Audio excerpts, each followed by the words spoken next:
Good morning, everybody, and welcome back to another episode of Drinking Wine at 9. Why? Because it's 9 o'clock and we be drinking. Today I have a beautiful returning guest. Her name is Rachel Kreider Bentley, and she is a wine and spirits specialist that's certified and so amazing. Rachel, welcome back to the table. Thanks for having me yet again. And these are what I call my French wine spectacular wines. They're spooky good. And let's talk about it. Let's get into the October beautiful wine scenery. So, our first one is the Jean Noel Aton Brut Rosé Champagne. A true champagne. The family has been around since 1928, and the chef de cave, or the winemaker for Champagne, is Sébastien Aton, who works in close proximity with Jean Noel. So I understand there's a special significance behind the champagne, if you could tell our viewers. Yes, so recently got married, and obviously we wanted to talk with Mats about some of his favorite gems, and this was one of the first things that he brought up. So it gave us the opportunity, without blowing through our budget very quickly, to have a real true champagne that drank beautifully, elegantly. It had those soft, elegant bubbles, and now we did more of the Brut than the Rosé at the wedding, but we brought both, and it was just a crowd favorite. Everybody couldn't stop asking what this was, and then when I told them the price point, they were just like blown away. So the Rosé is really fun in particular because it's got this super fruity bouquet on it. I'm getting, the cherry, raspberry, strawberry, right away. You don't have to dig for it at all. The hibiscus, the brioche is there. Granted, it's still Chardonnay, Pinot Noir, and Pinot Meunier, but the fruits are lifted and very accentuated. Yes. Like for me, I almost have to search a little for the bread notes on this, which I enjoy, because if I'm looking for that, I tend to go with more of the Brut.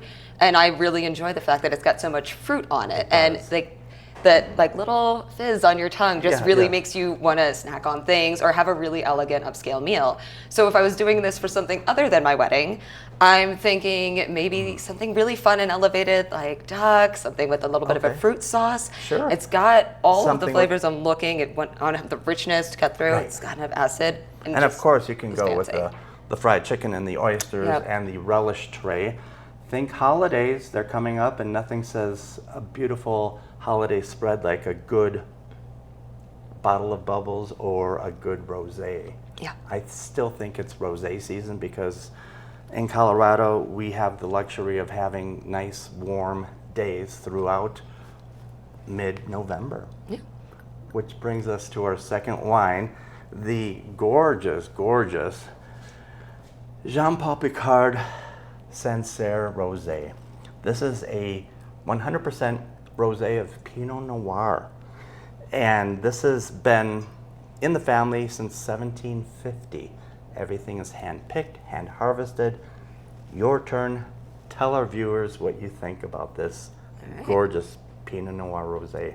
Well, right off the bat, and I think the most confusing thing when you say Sancerre to people is they always go, oh, it's Sauvignon Blanc, it should be white. And then they're like, how'd you make a rosé? It is 100% Pinot Noir, so it's going to drink like a Pinot Noir, but you're going to get rid of a lot of those like earthy tones and more smoky notes that you tend to find. But it still, to me, is coming off very varietally true. Like I'm getting the same fruit. I'm not selling the same kind of terroir that I typically would on a Pinot Noir, but it stays. It's beautiful. It's just outside of the Loire, and you get your cranberries, you get your golden raspberries, you get your Bing cherries. It's not overdone. It's not in your face. It has balance. It's very balanced, very beautiful. I am on the palate getting a little bit of that like almost that flinty light stone on it. Sandstone, limestone. But it feels and drinks elegant. It's very well balanced. Acidity on this is gorgeous. And all of these wines, of course, Miss Sheila has on sale right now. And they're so affordable and food friendly and family friendly that you would be the hero if you picked up any of these bottles, because They're that good. They're spooky good. So we are going on to the next one, which is just an amazing wine. The beautiful Henri de Bellemont Burgundy Chardonnay. I know you think, okay, Chardonnay usually comes from California. Yes, it does. But in Burgundy, they do such a beautiful presentation.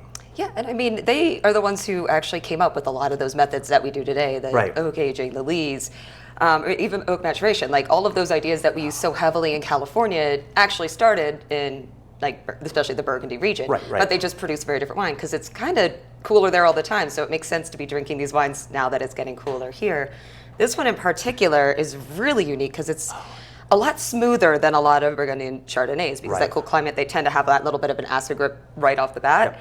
This is very balanced. It is, and the family's been doing this. Everything's hand harvested, hand picked since 1880. So we have history with these wines. We have longevity. We have proof of assurance that you're going to get a good product, regardless, because they're only available at Argonaut. You're not going to find these at King Soopers Yep, no. or Safeway. No, and I And with this, I would pair it with, we have a little bit of pumpkin kringle from Wisconsin. Hold on. It's a perfect pairing. You don't need duck, you don't need chicken. You just need something in your hand, something to represent the wine itself, because you want the wine to be the hero. Yeah. You really do. And this is just elegant. The Burgundy region of France, we just love this because it's a nice alternative. Sure. I mean, and this is even one of those Chardonnays that you could do with like a leaner cut of steak, or especially if it had a little bit of a surf and turf. Because my worst combination to try to pair for is always surf and turf. Sure. You're like, what kind of steak, what kind of seafood? But this would, especially like steak and scallops, you could even do a light, mild Béarnaise sauce because it has that softer bone to it. Crab cakes, you bet. Oh, yeah. Now I'm crab cakes. I know. So the last one is a red one. This is the beautiful 2018 Chateau de Candale, Saint-Emilion Grand Cru, Bordeaux. Hello, gorgeous. 90% Merlot, 10% Cab Franc.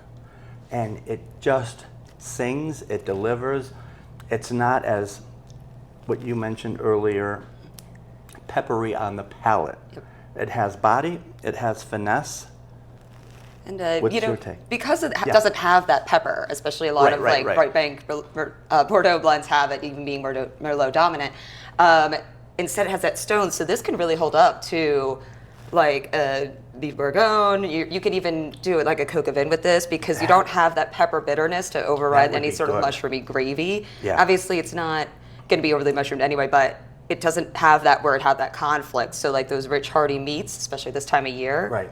or even like the chicken dish in a coq au vin, it actually would pull it all together really nicely. Yeah, and like I said, the vines are 30 to 40 years old, and it just demonstrates and shows what a good Bordeaux can be without paying those $70, $80, $90 price points, simply because it's a hidden treasure, it's spooky good. And what else would you pair with this? I mean, good company. Oh, I like Like that. I could really just Yeah. keep drinking this. It's not a plum bomb. It's very unique, Right, and for right. 10% Cab Franc, I'm really getting a lot of that just stone. Mm-hmm. It's really coming through. It's lovely. Black cherry, black raspberry, forest floor, a little bit of black walnut. And so this was our spooky good lineup for October. And I think Rachel has another announcement to make. We do, before we get off to snacking and drinking the rest of this. So tomorrow, Saturday, 17th from 12 to 2, Lucky One Lemonades is actually sponsoring an adoption event here at Argonaut. So we're bringing in a local rescue called Up Pup and Away, and they're going to have some adorable pups here so you can meet them. And if you're ever interested in fostering, because adoption, you kind of want to try it out first or just want to help out, she'll be here to give us examples of that as well. Sounds like she's bringing some really cool raffle prizes for a bunch of bars and restaurants in the area and some concert tickets. So we're excited to see what she brings. A taco truck? And yes, there's a free taco truck, which Love is that. sponsored by Lucky One Lemonade. So it's barbed wire tacos, the taco truck. So it's going to have a bunch of different options. It's going to be a really fun time. We'll have some cornhole and just come hang out, try some Lucky Ones, and learn some more about the local rescue. And then you can pick up any of these wines, and if you see either of us on the floor, just stop us and talk to us and, you know, tell us what's going on. So Rachel, I can't drink a box. I know. The cheers. I just so appreciate you showing up back at the table. Beautiful October. Grab your glass because this is my favorite toast. May all of your pains be champagne. And it's perfect. Cheers. Cheers.